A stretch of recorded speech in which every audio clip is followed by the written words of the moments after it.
Fala galera, está começando mais um Resenha Econômica realizado pelo Programa de Educação Tutorial do curso de Ciências Econômicas da Universidade Federal do Espírito Santo. O episódio de hoje será conduzido por Bruno e por mim, Maicon. E nesse momento de pandemia do Covid-19, adotamos um cronograma especial para continuar trazendo novos assuntos, debates e deixar você informado. No entanto, nossos programas estão sendo lançados apenas no formato podcast, com periodicidade quinzenal por conta do distanciamento social e de não termos os aparatos técnicos da universidade à nossa disposição. Então sigam e ouçam a gente por aqui para acompanhar as nossas discussões. Isso daí. E nesse episódio falaremos um pouco sobre política monetária. Mas antes, queremos lembrar que caso vocês tenham interesse em sugerir temas para os próximos programas, ou fazer comentários, além de, é claro, ficar por dentro das nossas atividades, nos sigam também nas nossas redes sociais. O nosso Instagram é o @peteconomiaufes, e nesse período, além do nosso podcast, também temos feito resenhas escritas, e elas estão disponíveis no nosso site, que é o peteconomiaufes.wix.com/site. É isso aí, siga a gente lá. Bom, nos dias 5 e 6 de maio deste ano, foi realizada mais uma reunião do Comitê de Política Monetária, o Copom. Esse comitê se reúne de 15 em 15 dias para discutir como será conduzida a política monetária do país, mais especificamente definindo a taxa de juros, a Selic, para os próximos períodos. Nessa última reunião, optou-se por reduzi-la em 0,75 pontos percentuais, saindo de 3,75% ao ano para 3%. Esses cortes vêm ocorrendo desde outubro de 2016, quando a taxa estava em 14,25%, até chegar ao patamar de hoje. Claro que por motivações diferentes.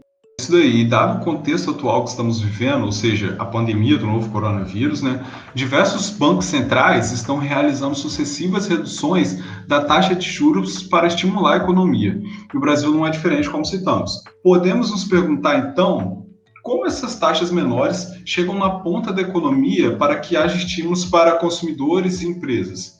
Outra pergunta é se esses cortes têm efeito nas taxas que pagamos ao pegar empréstimos nos bancos, E outro ponto importante é que alguns economistas já começaram a se perguntar se estamos prestes a entrar em uma armadilha de liquidez, já que em diversos países a taxa de juros já está tão baixa que essa redução pode não gerar os resultados esperados. Então, dito isso, o propósito do episódio de hoje será discutir os efeitos da taxa básica de juros e tentar ter uma ideia mais compreensível sobre a dita armadilha de liquidez. Assim, temos o intuito de compreender melhor as ações do Banco Central e o que pode ser feito caso entremos realmente nesse ponto da política monetária. Isso daí, Maicon, são bons pontos e os ouvintes podem se perguntar, mas afinal, o que é taxa de juros? E bom, em teoria, ela pode ser definida como o preço do dinheiro em determinado período de tempo. Por exemplo, de R$1.000 a uma taxa de juros de 10%, quer dizer que no período em que você for pagar esse dinheiro, terá que pagar também os juros dele, que é os R$1.000 mais os 10% de juros. Porém, mesmo que a taxa de juros tenha essa definição, ela possui implicações em diversos âmbitos da nossa vida, pois envolve grandes decisões da atividade econômica, como consumo, investimento, dívida pública e inflação. Esse conceito de juros é muito geral, afinal, a gente tem diversos tipos de taxa, como as fixas, de empréstimos e financiamentos. E uma das mais importantes para a atividade econômica é a taxa Selic. E a taxa Selic é a taxa básica de juros da economia brasileira e é também o principal instrumento para o controle da inflação. Ela influencia todas as taxas de juros do nosso país, como essas que citamos, porque elas servem de referencial para as remunerações de financiamentos e empréstimos pagos pelo governo. Portanto, quando a Selic se encontra em um patamar elevado, espera-se que os empréstimos e financiamentos fiquem mais difíceis de ser acessados, ao mesmo tempo que aplicações financeiras, principalmente de renda fixa, como títulos públicos, poupança e títulos imobiliários, ficarão mais lucrativos. E o contrário também é válido. Quando a taxa Selic está baixa, os empréstimos e financiamentos ficarão mais baratos e as aplicações financeiras menos rentáveis. E como essas variações afetam na decisão de consumo, investimento, na inflação e na dívida pública. É o que vamos discutir brevemente sobre agora. É uma boa forma de começar é falando sobre o consumo. E para falar do consumo, é importante lembrar que a taxa Selic altera o acesso ao crédito. Ou seja, se a taxa está alta, o comportamento esperado das famílias será de tomar menos crédito. E se ela está baixa, as pessoas tendem a ter mais acesso ao crédito. Isso vai determinar se haverá mais ou menos consumo, pois quando as pessoas estão com mais acesso ao crédito, o consumo tende a aumentar. E o contrário também é válido. Quando as pessoas estão com menos acesso ao crédito, o consumo tende a diminuir. Já o investimento, outro componente importante da economia e que tem variações suscetíveis à taxa básica de juros, tende a aumentar quando as remunerações de aplicações financeiras estão menores, ou seja, quando a taxa está baixa. Por que isso acontece? Por que isso? O empresário geralmente faz sua alocação de recursos baseado no que ele espera receber pelo empreendimento. Então, para tomar essa decisão, há uma comparação entre a taxa de juros e o lucro esperado pelo investimento. E aqui, quando a gente fala de investimentos, queremos dizer o investimento produtivo, que pode ser relacionado com a construção de fábrica, aquisição de capital e abertura de lojas. Então, se a taxa for maior do que se espera receber pelo investimento, se a taxa de juros, no caso, for maior do que se espera receber pelo investimento, é mais lucrativo você fazer aplicações financeiras, já que a taxa de juros básica está alta, né? O contrário também é verdadeiro. Uma taxa de juros menor tende a ter uma efetivação do investimento produtivo, não de aplicações financeiras. Sendo assim, temos o seguinte impacto que as mudanças da Selic podem causar, que no caso é no investimento. E o outro componente que queremos citar aqui é a inflação, o indicador do aumento generalizado do nível de preço da economia. E é o principal alvo da autoridade monetária ao alterar a taxa de juros. Bom, a autoridade monetária é um ente que estabelece e exerce a função de controlar a quantidade de moeda em circulação no país. No nosso caso, é o Banco Central. E a inflação, ela registra um aumento quando há um corte na taxa de Selic. A explicação disso é uma questão de oferta e demanda. Se as pessoas estão consumindo mais, os empresários, teoricamente, aumentarão o preço de seus produtos, impulsionando a inflação para cima. Caso as pessoas estejam com um baixo poder de compra, os empresários não têm estímulo nenhum para aumentar seus preços, porque eles correrão o risco de não encontrar uma demanda, não conseguirem vender seus produtos e acabar com suas mercadorias paradas no estoque. E o poder de compra ele está relacionado com a capacidade que as famílias têm de acessar o crédito. E o acesso ao crédito está relacionado com a taxa Selic determinada pelo Banco Central. Por fim, já falamos do consumo, já falamos do investimento, falamos agora da inflação. E, por fim, temos um último componente de extrema importância e que também sofre expressivas alterações conforme a taxa Selic varia, que é a dívida pública. A dívida pública é o resultado da captação de recursos em forma de empréstimo por parte do governo, né? E para o governo cumprir seu compromisso com seus credores, né, ele faz a rolagem dessa dívida, ou seja, o governo vende títulos e com o dinheiro arrecadado da venda desses títulos, ele paga para os que financiaram os gastos e os investimentos do Estado. E aí você pode se perguntar, né, onde entra a taxa básica de juros nessa história? Bem, a taxa Selic ela servirá de referência para a maioria desses títulos públicos emitidos pelo governo. Ou seja, quando o governo necessita arrecadar dinheiro para pagar seus credores, ele vende esses títulos com promessa de pagar a taxa Selic depois de um determinado período. Isso daí. Então, você já deve ter percebido que para manter o endividamento, há custos, que é o da rolagem da dívida. E esses custos estão diretamente ligados com a taxa Selic. E com isso, podemos concluir que, estando a taxa Selic em patamares mais baixos, o custo dessa dívida fica mais baixo, e o contrário também é válido. Se a taxa Selic está alta, o custo para rolar a dívida é bem mais alto. E agora já falando um pouco sobre a reunião do Copom, ele já tem feito diversos cortes na taxa básica de juros, chegando no momento da gravação deste programa a uma baixa histórica de 3%. Dadas essas breves explicações sobre o efeito da taxa de juros na economia e tendo em vista o cenário econômico brasileiro de alto desemprego, necessidade de aumento da dívida pública e de aquecer o mercado consumidor. Durante esse período de pandemia, podemos entender as motivações que levaram o Banco Central à tomada dessas decisões de baixar a taxa de juros, principalmente nesses últimos meses.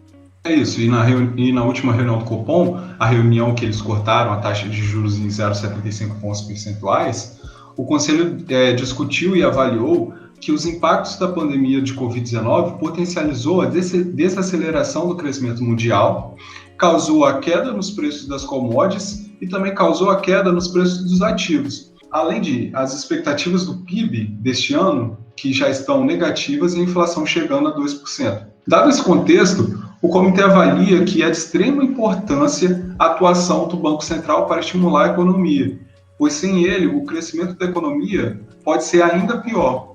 E todas essas informações que trouxemos agora foram tiradas da ata da reunião do Copom. E vocês podem ter acesso a essas atas no site do Banco Central. Lá tem todas as atas e mostra os principais pontos discutidos pelo Conselho. Muito bem lembrado, Maicon. Porém, além disso, surgem duas problemáticas, que é a seguinte: só cortando a taxa básica haverá efeito na ponta da economia? O que eu quero dizer com isso? Haverá taxas menores para os consumidores e empresas ao fazer empréstimo? E a outra questão é, a taxa Selic já está em 3%, certo? E o Banco Central avalia fazer mais um corte, indo para 2,25%. Será que estamos a ponto de entrar em uma armadilha de liquidez? Bruno, são questões bastante pertinentes que a gente precisa refletir. Bom, e os cortes da taxa Selic chegam na ponta da economia, porque caso esses cortes na taxa básica não cheguem na ponta da economia, não adianta nada a gente ficar aumentando ou baixando essas taxas, porque ela não vai impactar nas nossas vidas. A gente não vai voltar a consumir, ou os empresários não vão investir. A boa parte das questões que impedem que as ações do Banco Central se concretizem está concentrado na questão do spread bancário. E para simplificar essa questão do spread bancário, o spread é a diferença entre o quanto o banco paga para captar os recursos financeiros lá do Banco Central, que é basicamente a taxa Selic, e quanto ele ganha para pegar esses recursos que ele pegou do Banco Central e emprestar. Ou seja, quando vamos a uma instituição financeira pegar esse dinheiro emprestado, pagamos a taxa de juros básica, a Selic, mais o spread. Nesse spread, contém taxas administrativas desses bancos, taxas de inadimplência, taxas de lucro, o que implica diretamente no quanto pagamos quando vamos pegar um empréstimo. Então, caso a taxa Selic caia muito e o spread bancário se mantenha alto, de nada valerá a queda da taxa Selic, porque o acesso ao crédito vai se manter muito difícil ainda por parte de empresários, de pessoas físicas, de pessoas jurídicas. Eles não conseguirão ter acesso a esse crédito porque o spread ainda assim é muito alto, o custo de pegar o empréstimo ainda assim é muito alto.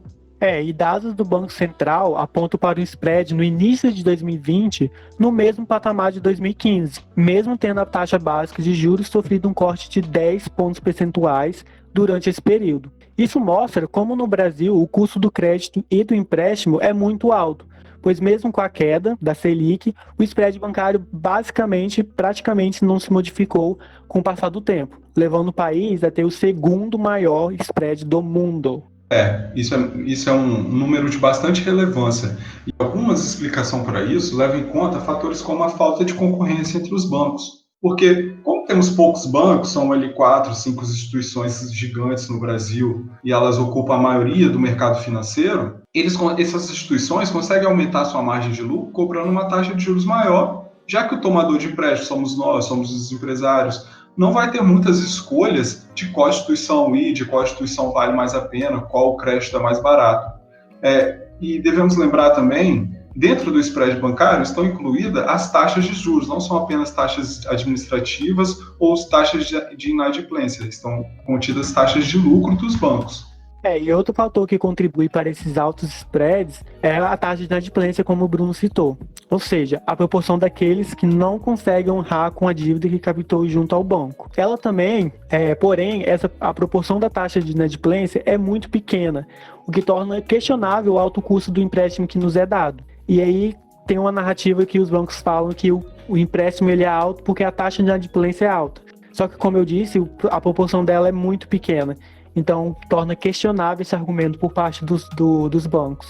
E além da questão do spread e de como as quedas na taxa Selic não chegam na ponta, existe também a questão da armadilha de liquidez. E, bom, alguns economistas já começaram a falar nessa tal armadilha de liquidez aqui na América Latina. Esse termo, armadilha de liquidez, foi primeiramente apresentado por um importante economista britânico chamado John Maynard Keynes, em 1930. De lá para cá, esses conceitos sofreu diversas interpretações com diferentes visões teóricas, e aqui vamos apresentá-lo de acordo com a visão do novo consenso macroeconômico, já que é